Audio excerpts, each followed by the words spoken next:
Russia का pressure in पानियों की वजह से आता रहा तुर्की पे, जिसकी वजह से तुर्की 1952 में नेटो का रुकन बना। और ये ध्यान में रखें कि क्यूबा का क्राइसिस इसलिए खड़ा हुआ था, हमें तो क्यूबा तो याद आ जाता है ना, लेकिन हमें ये नहीं याद आता कि क्यूबा के क्राइसिस की वजह तुर्की के अंदर अमेरिका, ये सोवियत यूनियन जो और टर्की, यानी उधर सोवियत यूनियन था, इधर टर्की था, टर्की नेटो का हिस्सा है, तो यहाँ पर मिसाइल्स की खबर थी तो रशिया ने वहाँ रिस्पॉन्ड किया था, सोवियत यूनियन ने वहाँ रिस्पॉन्ड किया था, क्यूबा में मिसाइल यहाँ पे आ रहे थे, यानी ये बिगनिंग थी। अच्छा, तो अब टर्की की जो है ना पोजीशनिंग बड़ी दिलचस्प है इस वक्त, क्योंकि मैं इसलिए कह रहा हूँ कि अब जो बात हो रही है वो बहरे असवद, आज जो बात हुई है वो ब्लैक सी डील के ऊपर बात हो रही है, रशिया की और अमेरिका की। और जो टर्की के फॉरेन मिनिस्टर हैं फिदन जो हैं, बड़ी ज़बरदस्त पर्सनैलिटी है वो, जो है वो वाशिंगटन में है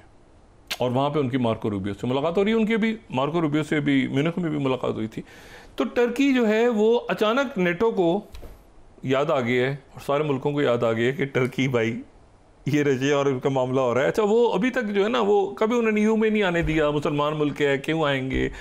अच्छा ईयू में नहीं जाने दिया उन्होंने। टर्की जो है उसने वो ब्रिक्स में भी शामिल हो सकता है और टर्की नेटो का भी हिस्सा है और पहला मुल्क होगा जो नेटो का मुल्क होगा और ब्रिक्स में शामिल अगर वो हो जाता है टर्की, तो पार्टनर उनको एक मिल गई है, वो पार्टनर तो हैं उसमें, लेकिन ये कि इंडोनेशिया जैसे हो गया, 10 मुल्क तो हो गए, 9 मुल्क पार्टनर्स हैं ब्रिक्स के। तो टर्की जो है वो आप देखेंगे कि टर्की जो है वो नेटो में भी है। टर्की ने ये डील भी करवाई थी, ब्लैक सी की डील जो हुई थी कि यहाँ से, जिसमें अक़वाम मुत्तहिदा, रशिया, टर्की दरमियान में पड़ा था 2022 के एंड में कि भाई ये यहाँ से गंदम और ये सारी जो है यहाँ से हमारे समुद्रों से निकलेगी और यहाँ पर, और उसमें डील में ये हुआ था कि भाई रशिया के लोग भी चेक किया करेंगे जहाज़ों को और यूक्रेन के लोग भी चेक किया करेंगे, टर्की के लोग ऑफिशियल्स भी चेक किया करेंगे, अक़वाम मुत्तहिदा के चेक किया करेंगे, असला तो नहीं जा रहा, गंदम ही जा रहा है, बाकी मतलब है कि बाकी जो उनकी जो पैदावार है वही जा रही है, कुछ और तो नहीं जा रहा। लेकिन वो एक्सटेंड नहीं हुआ क्योंकि प्रेसिडेंट ब्यूटन ने कहा कि ये बजाय इसके कि अफ्रीका जाए और गरीब मुल्कों में जाए, ये तो मगरब में बिक रहा है सामान, तो उन्होंने इसको रोक दिया। ये प्रेसिडेंट ब्यूटन का था। अब इशू ये सारा कि ये डील सारी हो रही है अमेरिका के दरमियान और जो है वो अमेरिका और रशिया के दरमियान मुज़ाकरात हो रहे हैं और ब्लैक सी के ऊपर हो रहे हैं। अच्छा, ब्लैक सी वो है जहाँ से मिडिल कॉरिडोर भी गुजरता है। मिडिल कॉरिडोर भी तो है ना, एक तो मिडिल कॉरिडोर हम पहले बहुत वो बात कर चुके हैं, लेकिन दोबारा याद दिला दें कि मिडिल कॉरिडोर भी चाइना से लेके यूरोप तक का जो मिडिल कॉरिडोर है वो भी यहाँ से गुजरता है। तो टर्की की जो इस वक्त ये ब्लैक सी में से गुजरता है और मुल्कों के दरमियान सुलह सब आ चुकी है। वो नॉर्थ का तो जो कॉरिडोर बन नहीं सका, वो बाकी जो है वो ख़त्म हो गया, जो ग्रीन वाल। तो ये जो टर्की की अब जो जियो स्ट्रेटेजिक लोकेशन है वो बड़ी इंपॉर्टेंट है इस वक्त, और टर्की जो है वो बात कर रहा है क्योंकि टर्की को पता है कि भाई एक मिनट, ये टर्की ने SU-400 ले लिए थे रशिया से, जिसके बाद उन पर पाबंदी लग गई थी कि आपने F-35 नहीं लेने, F-16 भी नहीं लेने, F-35 भी नहीं लेने। तो अब चूंकि रशिया और अमेरिका की आपस में बातचीत हो रही। अच्छा, बैलेंस देखें टर्की ने कैसे रखा हुआ है, टर्की की बैलेंसिंग देखें। उधर से टर्की ने SU-400 ले लिए, नेटो का मेंबर है लेकिन SU-400 ले लिए रशिया से,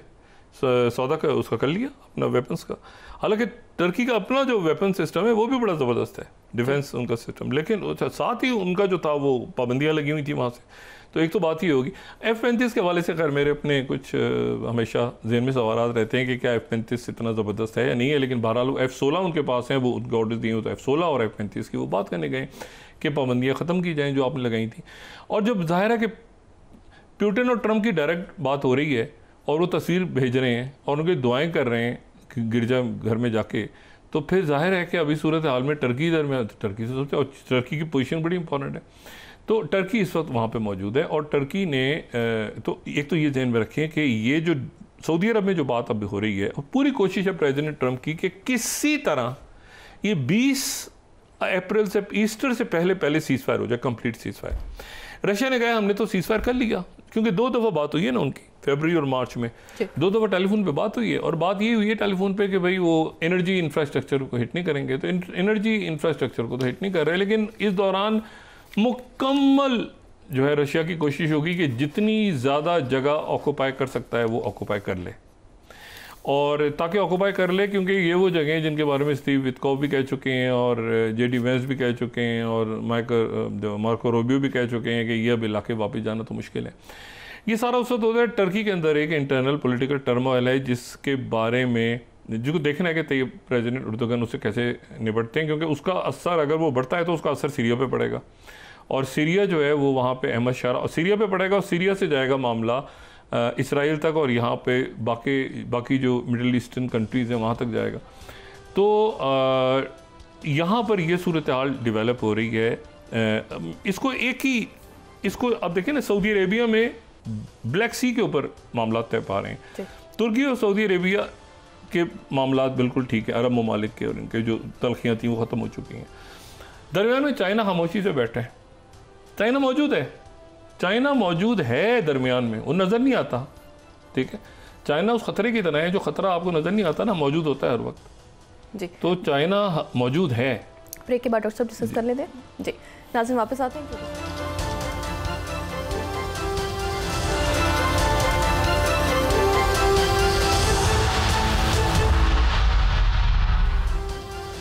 वेलकम बैक नाज़रीन। डॉक्टर साहब, वज़ीर-ए-आज़म शहबाज शरीफ साहब की जानिब से कहा गया था कि आवाम को बिजली की कीमतों में रिलीफ देंगे, लेकिन IMF की जानिब से उसे मुस्तरद क्यों नहीं? रिलीफ तो देखें कोशिशें हो रही हैं, लेकिन बात ये सारी कि उसके साथ ही गवर्नेंस और बाकी जो मामलात हैं, और